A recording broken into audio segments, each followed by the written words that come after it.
Halo kaulah muda, apa kabarnya? Gimana hari-harinya? Semoga baik-baik semua ya.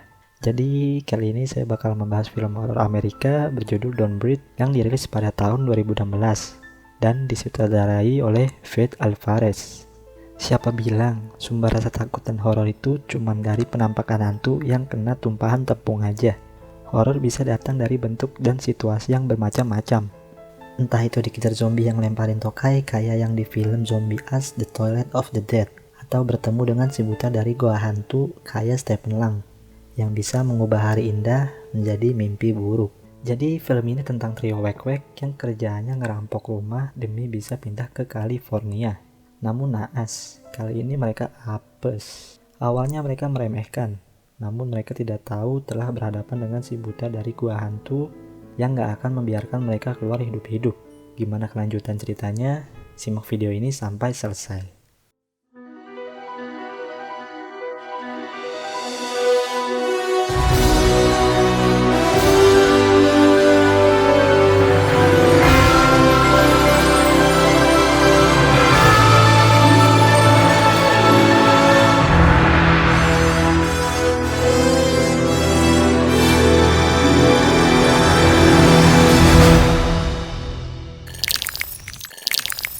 Film dibuka dengan adegan seorang pria misterius yang sedang menyeret seseorang.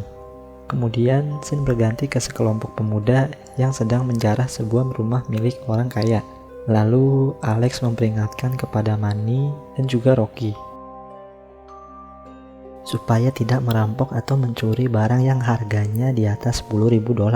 Karena jika mereka mencuri dengan harga lebih dari $10.000, maka itu termasuk pencurian besar. Dan hal itu akan membuat aparat menyelidiki kasus itu yang bisa aja menyeret mereka.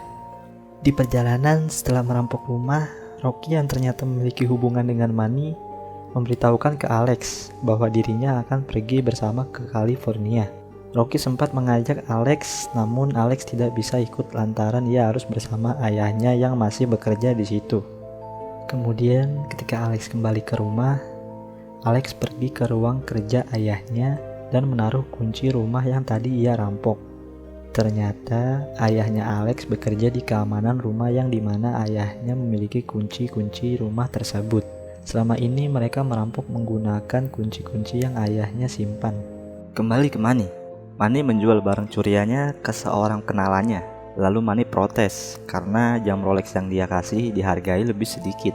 Kemudian orang tersebut bilang kepada Manny, kalau Manny ingin mendapatkan uang banyak, mending mencuri aja. Dan orang tersebut memberi saran ke Manny untuk mencuri uang seorang kakek tentara veteran.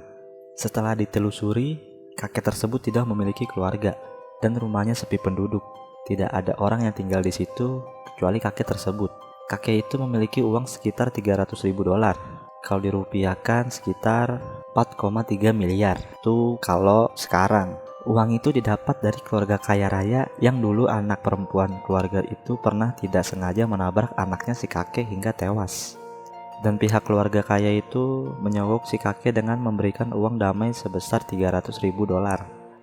Alex sempat menolak ajakan itu. Mereka seharusnya mencuri barang, bukan uang, karena itu sangat berisiko, terlebih pencurian itu lebih dari $10.000. Yang dimana itu termasuk pencurian besar dan hukumnya jika ketahuan 10 tahun penjara. Kemudian scene berganti ke Rocky yang berada di rumah, memperlihatkan ibu Rocky yang sedang bersama pria entah siapa itu, seperti tidak peduli dengan anaknya Rocky dan adiknya Didi. Dan ibunya juga menyuruh Rocky untuk membelikan pizza dengan uangnya. Terlihat sepertinya Rocky lah yang menjadi tulang punggung keluarganya. Didi sempat meminta untuk pergi ke pantai. Ia ingin menjadi peselancar. Lalu Rocky berjanji akan membawa Didi pergi dari rumah itu dan mengajaknya ke California. Setelah Alex mencari tahu tentang asal-usul si kakek dan rumahnya, Alex berubah pikiran untuk tidak ikut merampok rumah si kakek itu, dan Alex juga akan ikut mereka ke California jika mereka berhasil merampok rumah kakek veteran itu. Manny yang sudah mengintai rumah kakek itu dan merekamnya memberitahukan bahwa keadaan perumahannya sangat sepi. Mungkin yang tinggal cuma kakek itu aja. Menurut Manny, itu bakal sangat mudah untuk mereka. Ketika sedang memberitahukan hal itu, tiba-tiba kakek itu berjalan di depan mereka. Shit, that's our guy. Wait, is he blind? Yang ternyata si kakek itu tunanetra alias buta. Itu semakin membuat mereka semakin yakin bahwa perampokan kali ini akan sangat mudah buat mereka. Malam harinya mereka langsung beraksi. Aksinya tersebut dilakukan jam 2 dini hari. Ketika sampai di sana, mereka langsung membius anjingnya dengan memberikan makanan yang diperuntukkan untuk membius anjing. Lalu ketika mereka ingin masuk, ternyata pintu depan memiliki 4 kunci, sedangkan yang dimiliki Alex hanya 1 kunci saja. Kemudian mereka mencari pintu lain untuk masuk ke rumah tersebut. Namun ternyata rumah itu benar tertutup rapat-rapat. Mencoba lewat basement juga terkunci dari dalam. Kemudian Rocky punya ide untuk masuk lewat jendela kamar mandi dan membawa remote untuk mematikan sistem alarm di rumah tersebut dalam kurung waktu 30 detik. Setelah itu Rocky membuka pintu depan, lalu mereka mulai mencari di mana si kakek itu menyembunyikan uangnya. Mereka menelusuri lantai 1 namun nihil. Lalu Manny lanjut ke lantai 2 dan sampai akhirnya Manny masuk ke kamar si kakek yang sedang tertidur. Kemudian Manny memberikan racikan gas bius supaya si kakek lebih pulas lagi tertidur. Rocky menemukan pintu yang terkunci rapat-rapat dan satu-satunya ruangan yang belum mereka masuki dan periksa. Manny pun berusaha membuka kunci pintu tersebut. Namun karena kuncinya sangat sulit dibuka, akhirnya Manny nekat menembak pintu itu dengan pistol dan peredam buatan. Alex yang melihat Manny membawa pistol pun kaget dan memberitahukan bahwa jika mereka membawa pistol ketika merampok, maka sang pemilik rumah berhak menembak mereka. Melihat itu, Alex berniat untuk tidak melanjutkannya dan mengajak Rocky. Namun Rocky yang sudah tergiur uang itu menolak ajakan Alex. Akhirnya Alex pergi sendiri. Ketika Manny menembak kunci tersebut, Who's there? tiba-tiba si kakek terbangun karena mendengar suara tembakan itu. Kemudian ketika si kakek ini melangkah dan menginjak gembok basement itu, si kakek tersadar bahwa orang ini ingin merampok si kakek. Kemudian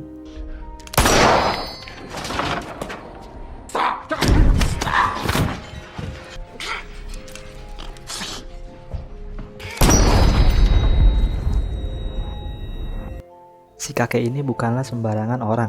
Ia mantan tentara dan sudah terlatih, sehingga dengan mudah mampu membaca gerak-gerik Manny hanya dengan pendengarannya saja. Lalu si kakek bertanya ada berapa orang yang merampok rumahnya. Lalu Manny menjawab dia hanya sendiri. Rocky yang ada di sudut lain melihat kejadian itu kaget. Mendengar suara tembakan yang kedua kali, si Alex mencoba masuk kembali dan hampir aja menabrak si kakek yang hendak mengunci pintu depan. Kemudian, kakek tiba-tiba menghampiri tempat persembunyiannya Rocky.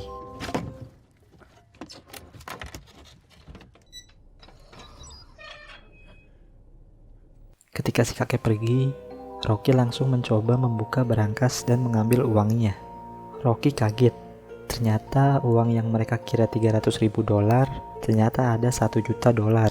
Lalu mereka harus segera keluar dari rumah itu. Alex ingat bahwa ada pintu keluar yang berada di basement. Lalu mereka langsung bergegas.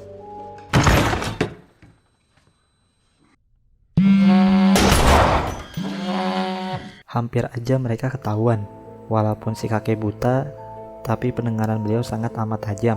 Seperti halnya kayak di film A Quiet Place kemarin yang kita bahas.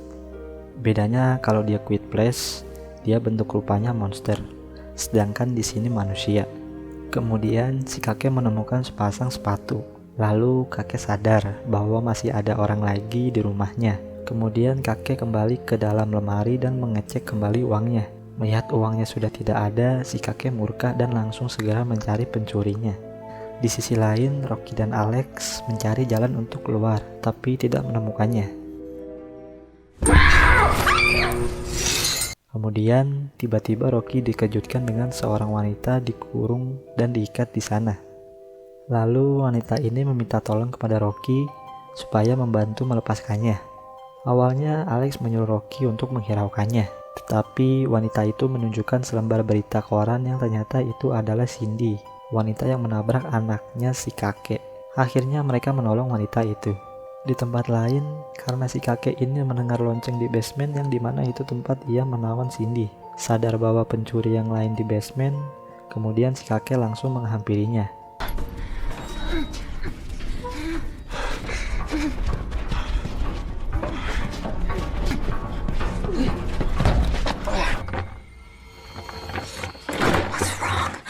It's locked. Daddy, should open it. Come on. Come on. Naas, Cindy harus tewas tertembak dan Alex hanya terkena bagian daun telinganya saja. Mengetahui Cindy tewas membuat amarah si kakek meronta-ronta. Lalu kakek langsung menutup pintu basement itu dengan gembok secara permanen. Adegan kejar-kejaran di rumah itu pun terjadi dan semakin menegangkan. Let's go now.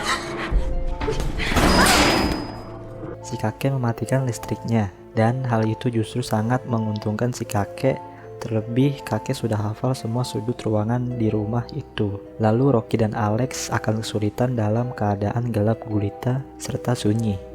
Karena si kakek sangat tajam dalam pendengarannya, bahkan suara nafas saja bisa ia dengar.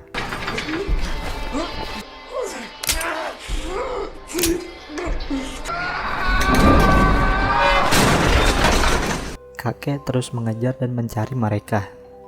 Lalu akhirnya mereka berhasil keluar dari basement dan mengganjil pintunya. Namun ternyata si anjing yang tadi dibius udah bangun. Mereka panik dan langsung berlari. Lalu mereka terjebak di dalam kamar. Tapi Alex melihat ada lubang ventilasi. Kemudian Alex langsung menyuruh Rocky untuk masuk terlebih dahulu. Di tempat lain, si kakek mengambil pistol miliknya yang ia simpan di bawah kasurnya. Lalu kakek menghampiri ruangan mereka dan berusaha masuk.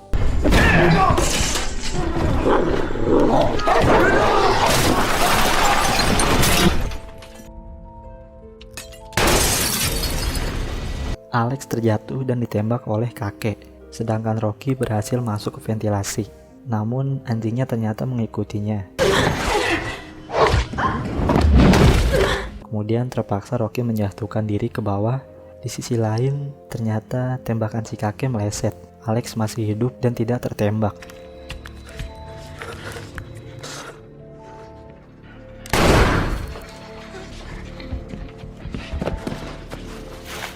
Lalu Alex langsung bersembunyi, yang ternyata di sana ada mayatnya Manny. Mendengar suara hembusan nafas Alex, si kakek langsung mendengar dan menghampirinya.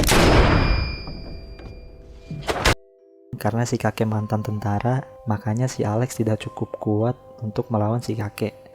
Ketika tidak sengaja, mesin cuci itu menyala. Suara yang dihasilkan mesin cuci itu membuat kakek tidak bisa mendeteksi atau berfokus dengan pendengarannya.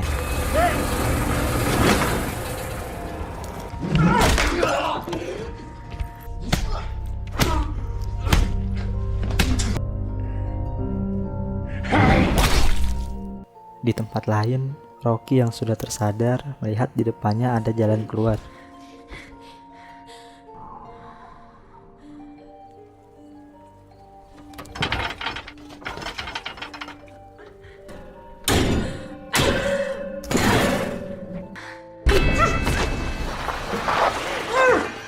Namun naas, tiba-tiba si kakek langsung menariknya, memukulnya, dan mencekiknya.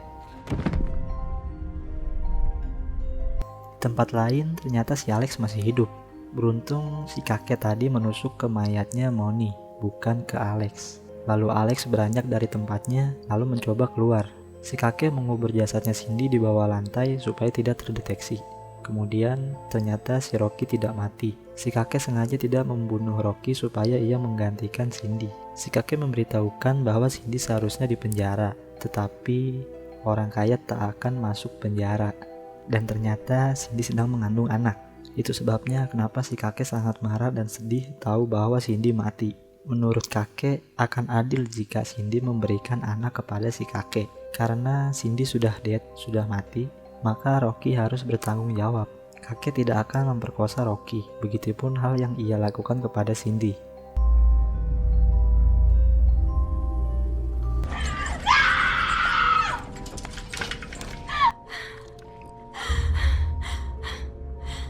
Tiba-tiba Alex datang dan langsung memukul si kakek dari belakang. Alex datang menyelamatkan si Rocky. Dengan penuh amarah, Rocky membalas memukuli si kakek. Kemudian mereka berdua langsung kabur dan mencari jalan keluar. Ketika mereka sudah di depan pintu keluar, Alex langsung bergegas membukanya. Alex mati tertembak. Mereka pikir mereka sudah aman, ternyata tidak. Lalu Rocky langsung berlari dengan sekencang-kencangnya. Kemudian Rocky berhasil memasuki mobil, tapi naas. Tasnya terjatuh yang dimana kunci mobilnya ada di dalam tas tersebut. Hal itu membuat Rocky kebingungan. Lalu Rocky memiliki ide untuk menjebak anjing tersebut. Anjing tersebut berhasil masuk perangkap.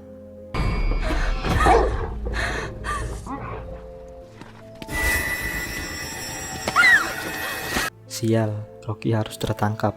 Kemudian adegan kembali ke awal film yang ternyata orang yang diseret di awal film adalah Rocky. Rocky sudah pasrah dengan keadaannya.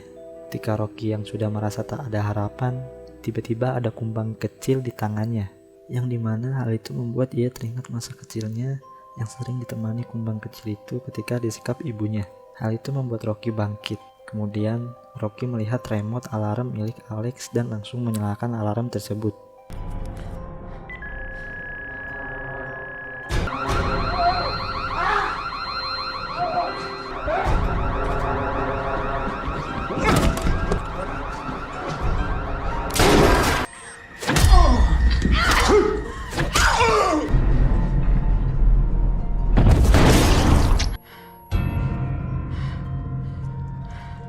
Beruntung, Rocky berhasil kabur bersama uangnya sebelum polisi datang.